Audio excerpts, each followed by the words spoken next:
touch of the epidemic. Nell, however, was the only person with all her metal inside. She was the only person who ticked. Ruby surveyed the murky water. She dug up hunks of sea glass and other shining scraps, sometimes whole objects that had been fed to the Livia River by accident, or perhaps sacrifice during the turn. With salty fingers, she adjusted the patch that sat comfortably over her right eye socket. Ruby staunchly refused prosthetic or augmentation, wasn't keen on the machines. She always said, "What's good for the rest of you is good for the rest of you." Thick eyelashes framed her left eye, so dark brown that it was almost black. Today she had painted all around it in gold and jade powders, a proclamation. "You'd better look right at me. I survived." Ruby looked up. Kodak had gone and got himself into a spot of bother. The stoat floundered barely a foot offshore. Something had caught his tiny leg. He barked softly, fighting it but losing. She stomped toward him and pried his leg free as he squirmed. "How would you look?" she exclaimed, tossing the offending object to Nell. "That's for you!" The tall girl shrieked and clumsily batted away the slimy, cold web of seaweed. Ruby cackled, and Nell thought for a moment about rushing in and splashing her as watery revenge, but looked down at her boots. Not going in there proper. Not today. The beach was good for combing, but farther in, you never knew what you could find, or what could find you. Not that they'd ever come across anything made of flesh and bone, but the abandoned pieces of people's lives were sad and terrible enough. Drowned blank books, washed of ink, useless pieces of unconscious technology. Scraps of the old world swallowed up while the town was burning. Behind the girls and the beach and the dunes lay ghostly industrial estates, tall and grey, with scorched black windows like rows of blank eyes. Beyond and to the west, past the factories, stood a stone monument, a woman, towering more than a mile high over the rest of Blackwater City.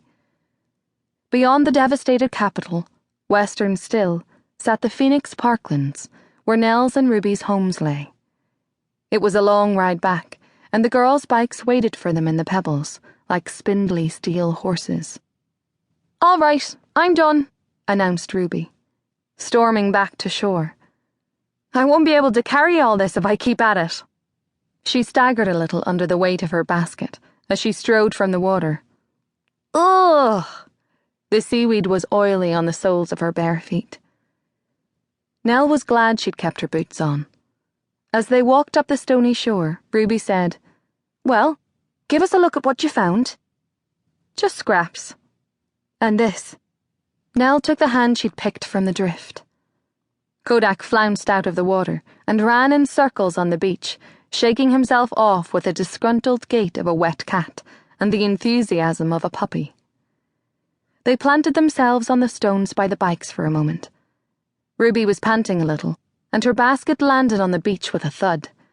It was almost completely full of smooth glass shards, but for the occasional iceberg of bright plastic breaking the little sea of green.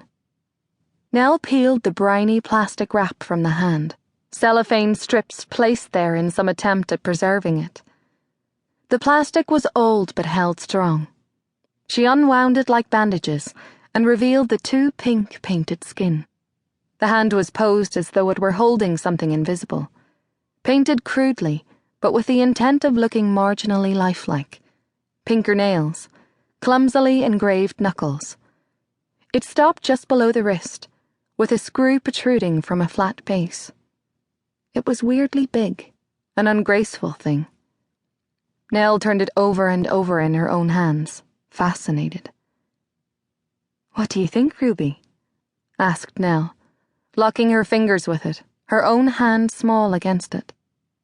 "Well, it's useless to me," answered her friend, absent-mindedly combing through her basket of treasure. "If it were a bit more elegant, I'd use it for displaying rings, but it's too masculine for what I'm working on right now."